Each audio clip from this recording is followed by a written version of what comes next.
नमस्कार दोस्तों, Radhe Radhe. Welcome back to YouTube channel हमारी संस्कृति हमारी धरोहर। दोस्तों, आज के इस वीडियो में हम देखेंगे नवरात्रि में माँ दुर्गा का हम श्रृंगार कैसे करें, माता को हमें स्नान किस तरह से कराना चाहिए, माता दुर्गा की मूर्ति स्थापना गृहस्थ लोग कैसे करें और माता दुर्गा की प्रतिदिन नवरात्रि में हम पूजा कैसे करें। तो चलिए वीडियो शुरू करने से पहले हम देखते हैं कि माता को स्नान कराने के लिए हमें क्या क्या वस्तुओं की आवश्यकता पड़ेगी। दोस्तों, नवरात्रि में माता को स्नान कराने के लिए सबसे पहले आपके पास माता की कोई धातु की मूर्ति होनी चाहिए।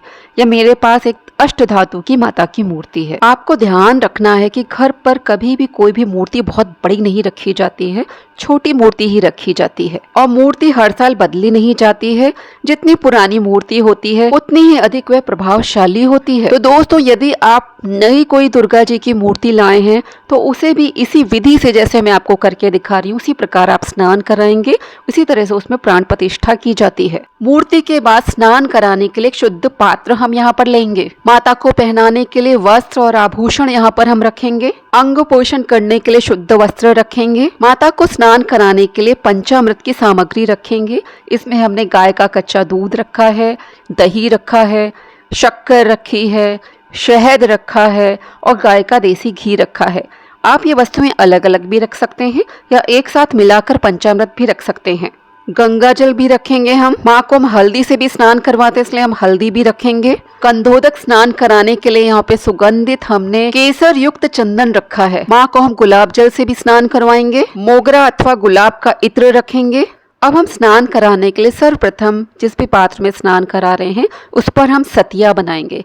यहाँ देखिए, हम चंदन से सतिया बना रहे हैं। अब इस पे थोड़े पुष्प रखकर हम माता को पुष्पों का आसन देते हुए माता को यहाँ विराजित करेंगे। सर्वप्रथम हम शुद्ध जल से माता को स्नान करवाएंगे। इसके बाद गाय के कच्चे दूध से स्नान कराएंगे। जयंती मंगला काली भद्र काली कपालिनी दुर्गा क्षमा शिवा धात्री स्वाहा स्वधा नमोस्तुते। शुद्धोदक स्नान। इसके बाद हम दही से स्नान करवा रहे हैं। हमें मूर्ति को थोड़ा मलते हुए फिर स्नान करवाना चाहिए पूरे भाव से। शुद्धोदक स्नान। अब घी से स्नान हो रहा है। शुद्धोदक स्नान। अब हम शहद से स्नान करवा रहे हैं। पुनः शुद्धोदक स्नान करवाएंगे। अब शक्कर से स्नान करवाएंगे। शुद्धोदक स्नान करवाएंगे। गुलाब जल से स्नान करवा रहे हैं। कंधोदक स्नान करवा रहे हैं, इसमें केसर भी है। शुद्ध जल से स्नान करवा रहे हैं। हल्दी में थोड़ा सा जल मिलाकर हम हल्दी से भी स्नान करवाते हैं। इससे आपका गुरु ग्रह बलवान होता है। इसके बाद हमने शुद्ध जल से स्नान करवाया है। अब हम थोड़ा सा शुद्ध जल लेके उसमें इत्र डालकर इत्र स्नान करवाते हैं। अंत में हम गंगा जल से स्नान करवा रहे हैं। स्नान करवाए हुए जल को पूरे घर में छिड़क देंगे, अपने ऊपर भी छिड़क लेते हैं और फिर इसको किसी गमले में पौधे में डाल देते हैं। अब हम माता रानी को किसी शुद्ध वस्त्र से पोंछ के अंग पोषण करते हैं। माँ के लिए एक शुद्ध आसन बिछाते हैं। उसके ऊपर देखिए, हमने ये लाल अक्षत रखे हैं। माता को लाल अक्षत बहुत पसंद है। फिर हमने इसके ऊपर कुछ पुष्प रखे हैं। अब माँ के लिए हमने यहाँ पे वस्त्र रखे हैं। हो सके तो नए वस्त्र ही पहनाएं आप। माता को हमने नए वस्त्र धारण करवा दिए हैं, चुनरी पहना दी है, माता का प्रिय गुड़हल का पुष्प चढ़ा दिया है। हमने यहाँ मंगलसूत्र माता को पहनाया है, धूप दीप जलाकर रखा है। माता को यहाँ पर हमने कान में और गले में भी आभूषण पहनाए हैं। आप इस तरह से माता का श्रृंगार कर सकते हैं। माता को लाल कुमकुम लगाएंगे, हल्दी लगाएंगे, लाल अक्षत चढ़ाएंगे, पीला सिंदूर चढ़ाएंगे। माँ का लाल पुष्पों से श्रृंगार करना चाहिए। हो सके तो गुड़हल के पुष्प अवश्य चढ़ाइए। माता का प्रिय भोग बताशे के ऊपर 2 लौंग रखकर हमें चढ़ाना चाहिए। भोग में आप अन्य वस्तुएं जैसे खोए की मिठाइयाँ चढ़ा सकते हैं, फल चढ़ा सकते हैं।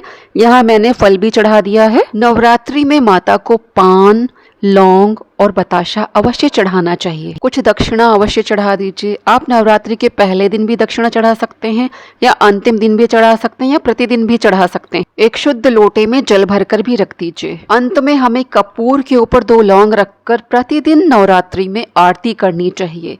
इस तरह से माता दुर्गा की हमें असीम अनुकंपा प्राप्त होती है, उनकी कृपा प्राप्त होती है। तो दोस्तों, आज मैंने बहुत ही शॉर्ट में बहुत ही सरल तरीके से आपको दिखाया कि प्रतिदिन आप माँ की पूजा कैसे कर सकते हैं। नवरात्रि में आप माता को कैसे स्नान करवाएं और आप माता की मूर्ति में कैसे प्राण प्रतिष्ठा कर सकते हैं। माता की मूर्ति को स्नान करवाने के बाद आप हाथ में अक्षत और पुष्प लेकर माता का आवाहन करिए कि माता आप इस मूर्ति में समाहित हो जाइए, हम आपका पूजन करना चाहते हैं। और फिर फिर आप सच्ची भावनाओं के साथ उनका प्रतिदिन पूजन करिए और आपको पूजन का पूर्ण फल प्राप्त होगा। नवरात्रि में प्रथम दिवस आप इस तरह से स्नान करवाने के बाद फिर प्रतिदिन गंगा जल छिड़क कर भी पूजन कर सकते हैं। आपको प्रतिदिन स्नान नहीं टाइम है करवाने का, तो आप प्रतिदिन स्नान मत करवाइए। नवरात्रि पूजा से रिलेटेड सारे वीडियोस हमारे चैनल पर दिए हुए हैं, उनका लिंक मैं डिस्क्रिप्शन बॉक्स में डाल दूंगी, आप वहां से देख सकते हैं। तो दोस्तों आज का वीडियो यहीं पे समाप्त करते हैं। वीडियो को लाइक करें, शेयर करें, चैनल पर पहली बार आए हो तो चैनल को सब्सक्राइब जरूर करिए।